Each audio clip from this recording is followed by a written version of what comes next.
आज हर किसी का अपना एक लक्ष्य होता है कि उसे जीवन में क्या करना है और क्या बनना है।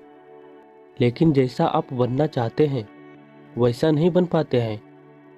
कि आप इसका कारण जानते हैं? आखिर क्यों हम जैसा बनना चाहते हैं वैसा नहीं बनकर कुछ और बन जाते हैं? आइए इसका कारण जानते हैं इस कहानी के माध्यम से।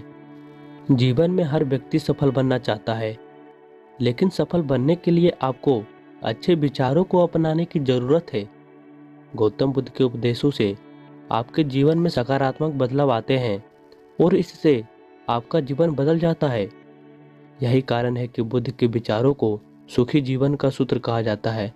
सफल बनने के लिए हर व्यक्ति का अपना एक लक्ष्य पहले से ही निर्धारित होता है और वह उसी के अनुरूप काम करता है। लेकिन कई बार ऐसा होता है कि आप जो बनना चाहते हैं वैसा नहीं बन पाते हैं।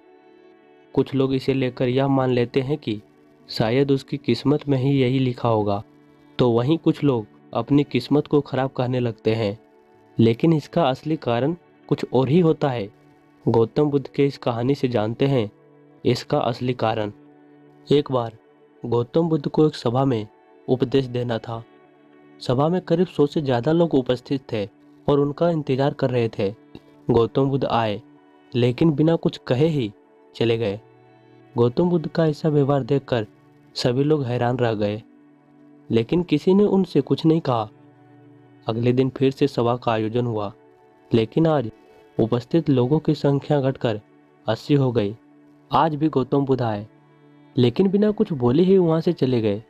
गौतम बुद्ध का ऐसे व्यवहार देखकर लोग आज भी हैरान हुए, लेकिन आज भी उनसे कोई प्रश्न नहीं किया।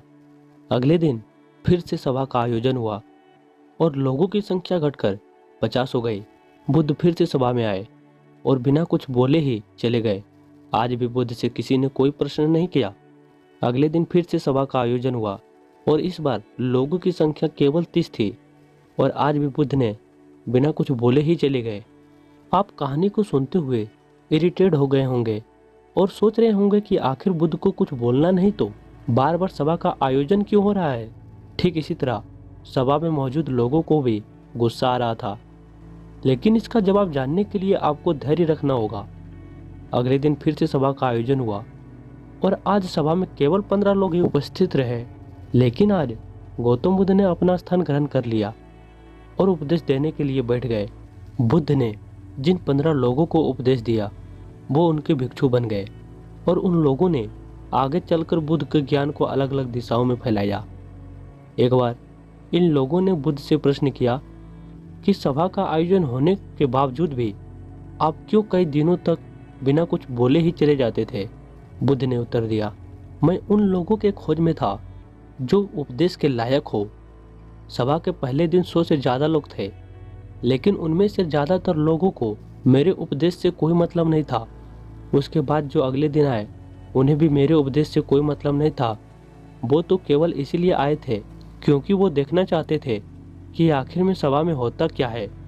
लेकिन मुझे ऐसे लोगों की तलाश थी जो मेरे ज्ञान को जन जन तक पहुंचाए, क्योंकि मैं यह देखना चाहता था कि आखिर वो कौन लोग हैं जो सच में मेरा उपदेश को सुनना चाहते हैं और जिन्हें वास्तव में ज्ञान पाने की प्यास थी। वैसे लोग ही सभा में आए। गौतम बुद्ध कहते हैं कि जिनके भीतर धैर्य था उन्हें मुक्ति का मार्ग मिला और जो जल्दबाजी में थे वो आज घर पर बैठे हुए हैं। गौतम बुद्ध कहते हैं जिन लोगों में धैर्य का गुण होता है वो जीवन में कुछ भी पा सकते हैं, फिर चाहे आपका लक्ष्य कुछ भी हो। बिना धैर्य के कोई भी सफलता के लक्ष्य तक नहीं पहुंच सकता। आज भागदौड़ भरी जिंदगी में लोगों में धैर्य नहीं है। सभी में जल्दबाजी और शीघ्र अतिशीघ्र किसी कार्य को करने की होड़ मची हुई है। लेकिन गौतम बुद्ध बताते हैं कि अपने भीतर धैर्य को कैसे बढ़ाएं।